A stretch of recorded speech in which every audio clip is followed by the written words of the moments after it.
नमस्कार दोस्तों, this is Aniket और मैं आप सभी का स्वागत करता हूं अपने चैनल पबैट टॉक्स बाय अनिकेत। आज हम फ्रेडरिक विंसलो टेलर के बारे में पढ़ेंगे, यानी टेलरिज्म को आज हम जड़ से समझ लेंगे। ठीक है।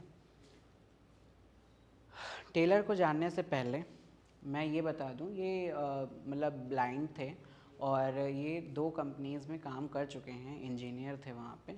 और इन्होंने मिडवेल स्टील कंपनी में काम किया है और बेंथलम स्टील कंपनी में काम किया है। और वहाँ जब वो काम कर रहे थे, चीफ़ इंजीनियर थे वहाँ पे, तो अगर वहाँ पे काम कर रहे हैं तो चीफ़ इंजीनियर का काम क्या है कि पूरे काम को आउटलुक करें कि हाँ, कि यहाँ पे काम कैसा हो रहा है, इसकी प्रोडक्टिविटी कैसी है, कंपनी की इस यूनिट की प्रोडक्टिविटी इतनी कम क्यों है ना। सारे प्रॉब्लम्स और रीजंस को आइडेंटिफाई करना और उनको एक एक करके उनके रूट्स पे जाना और उन पे काम करके उनको सही करना। तो इसके लिए इन्होंने साइंटिफिक मैनेजमेंट का प्रिंसिपल दिया है। ठीक है, 4 प्रिंसिपल्स होते हैं, आप सभी ने देखा होगा। ठीक है, साइंटिफिक मैनेजमेंट के प्रिंसिपल दिए इन्होंने, जिसमें इन्होंने सारी चीज़ें बताई कि क्या क्या होना चाहिए एक कंपनी में या फिर एक ऑर्गेनाइजेशन में या फिर एडमिनिस्ट्रेशन में, जिसमें हम बहुत ही सही से स्मूथली प्रोडक्टिविटी को बढ़ा सकते हैं और इंश्योर कर सकते हैं कि हमारा भी कोई भी काम डुप्लिकेट ना हो और किसी को कहीं से भी एंटागोनिस्टिक ना लगे, यानी कोई भी कॉन्फ्लिक्ट ना हो। तो देखिए, ये है यूजीसी नेट, ये होता है ऑब्जेक्टिव टाइप। तो ऑब्जेक्टिव टाइप में कुछ भी पूछ सकता है, वो कहीं से भी फैक्चुअल नॉलेज आपसे पूछ सकता है। अब जैसे बच्चों ने पढ़ा तो होता है कि साइंटिफिक मैनेजमेंट मतलब हमारे टेलर साहब, लेकिन बच्चों को ये नहीं पता रहता है कि उस शब्द को टेलर ने नहीं दिया। टेलर ने उस शब्द को नहीं दिया, टेलर ने इस शब्द को नहीं दिया। साइंटिफिक मैनेजमेंट जो शब्द है वो क्वाइन किया था लुइस ब्रांडिस वो हैं जिन्होंने साइंटिफिक मैनेजमेंट का जो टर्म है उसको क्वाइन किया। ठीक है, अब हम आगे बढ़ते हैं।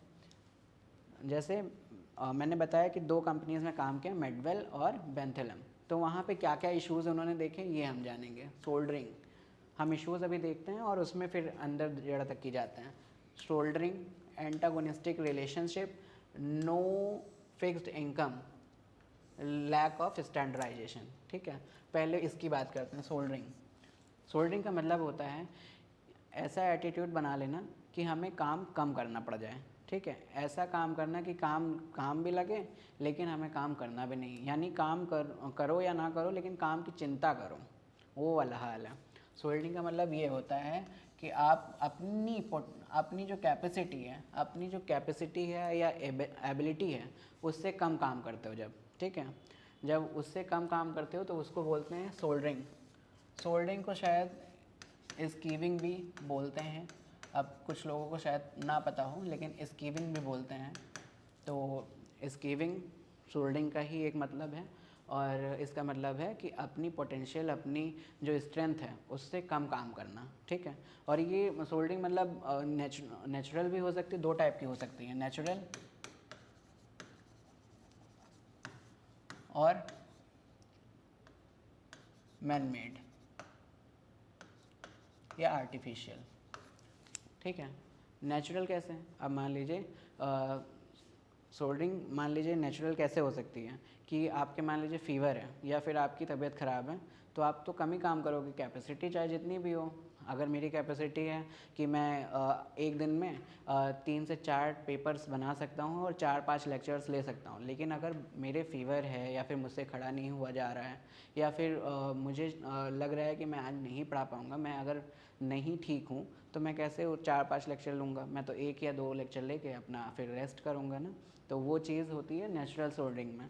लेकिन उसके बाद जब मैन मेड की बात करते हैं तो मैन मेड का मतलब है कि मैं आया हूँ और मैं पढ़ा भी रहा हूँ लेकिन मैं अपना काम ढंग से नहीं कर रहा हूँ। ढंग से मतलब है कि काम मैं करे जा रहा हूँ, बेमन से बस हो रहा है, लेकिन मैं उतना काम नहीं कर रहा हूँ जितना मैं कर सकता हूँ। यानी जो डेडलाइन है बस उसी के अकॉर्डिंग अगर मुझे काम करना है तो मैं थोड़ा थोड़ा करूँगा, भले ही वो डेडलाइन से पहले ही काम क्यों ना ख़त्म हो जाए, लेकिन मैं अपने मन से करूँगा। ठीक है, तो ये होता है मैन मेड सोल्डरिंग। फिर आते हैं, हमारी बात करते हैं सेकंड इशू की, जो कि है एंटागोनिस्टिक रिलेशंस। किसके बीच में? अब कंपनी है, साफ बात है, मैनेजर और लेबर या वर्कर्स के बीच में।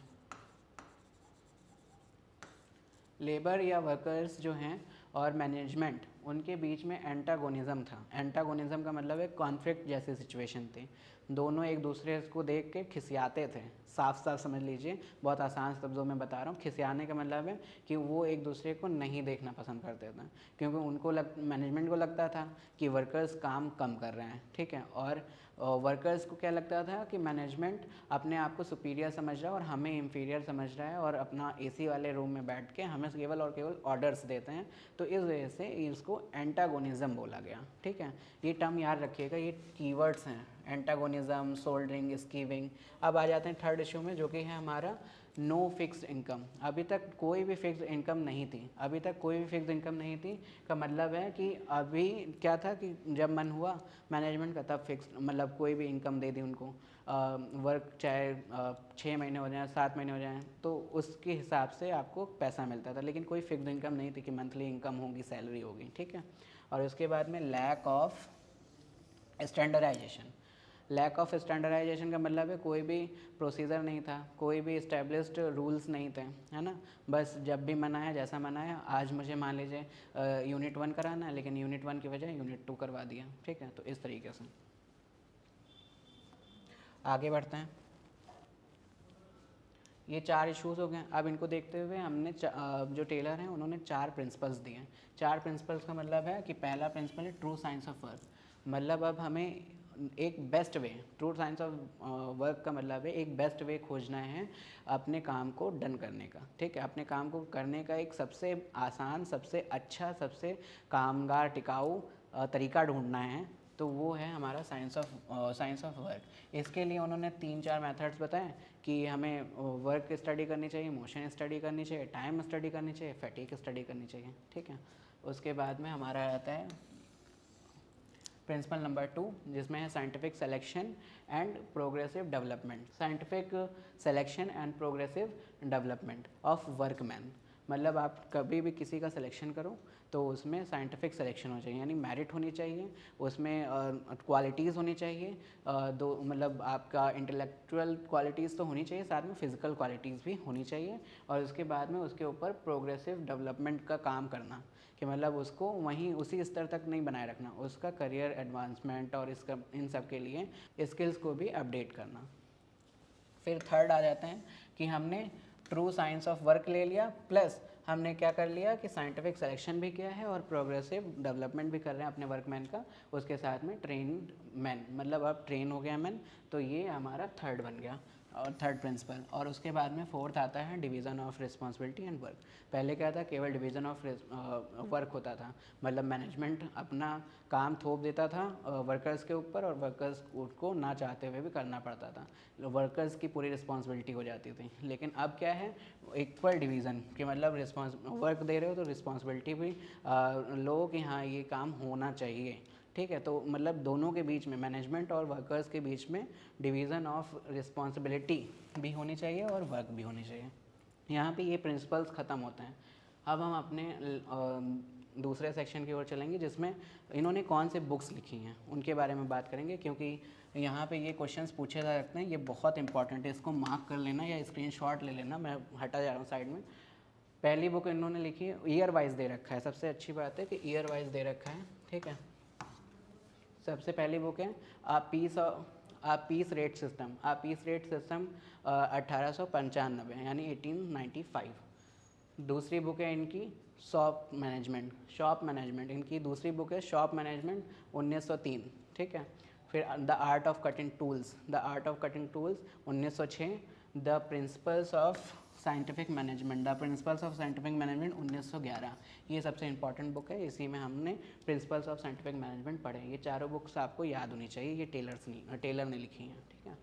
अब जो इन्होंने 4 प्रिंसिपल्स दिए, इन्होंने 4 प्रिंसिपल जो दिए, उनमें इन्होंने क्या फ़िलासफ़ी थी उन प्रिंसिपल्स के पीछे वो भी बताया है कि साइंस होना चाहिए, कोई रूल ऑफ थंब नहीं होना चाहिए, हार्मनी होनी चाहिए, एंटागोनिज्म नहीं होना चाहिए, कोऑपरेशन होना चाहिए, इंडिविजुअलिज्म नहीं होना चाहिए, मैक्सिमम आउटपुट होना चाहिए, ना कि रिड्यूस्ड आउटकम होना चाहिए, साथ में डेवलपमेंट ऑफ बोथ, वर्कर्स और management to their higher potential. ठीक है, यहाँ पे ये फिलॉसफीज वाला सेक्शन ख़त्म होता है। इन्होंने इन 4 प्रिंसिपल को पाने के लिए टेक्निक्स भी बताई हैं कि ये 4 टेक्निक्स होनी चाहिए। कितनी टेक्निक्स दी? 4 टेक्निक दी। फर्स्ट टेक्निक इन्होंने बताई है फंक्शनल फोरमैनशिप। मतलब वो कहते हैं एक आदमी, एक वर्कर के लिए 8 तरह के सुपरवाइज़र्स होने चाहिए। 8 तरह के सुपरवाइज़र्स होने चाहिए। 8 तरह के सुपरवाइज़र का मतलब है, इन्होंने बांट दिया कि प्लानिंग में 4 तरह के सुपरवाइज़र्स होने चाहिए और एग्जीक्यूटिव में भी 4 तरह के सुपरवाइज़र्स होने चाहिए। तो मतलब 2 हेड्स कर दिए कि मतलब प्लानिंग और हमारा एग्जीक्यूटिव, इस तरह के 2 सेक्शंस होंगे, उनमें 4 सुपरवाइज़र्स होने चाहिए एक बंदे के ऊपर, एक मतलब वर्कर के ऊपर। तो यानी 8 टोटल 8 सुपरवाइज़र्स होने चाहिए। अब कमेंट करके आपको बताना है कि ये जो एग्जीक्यूटिव वाले 4 हैं ये कौन से सुपरवाइज़र्स हैं, और जो हमारे प्लानिंग वाले हैं वो 4 कौन से सुपरवाइज़र्स हैं। और साथ में टेलर ने 9 क्वालिटीज़ भी बताई हैं।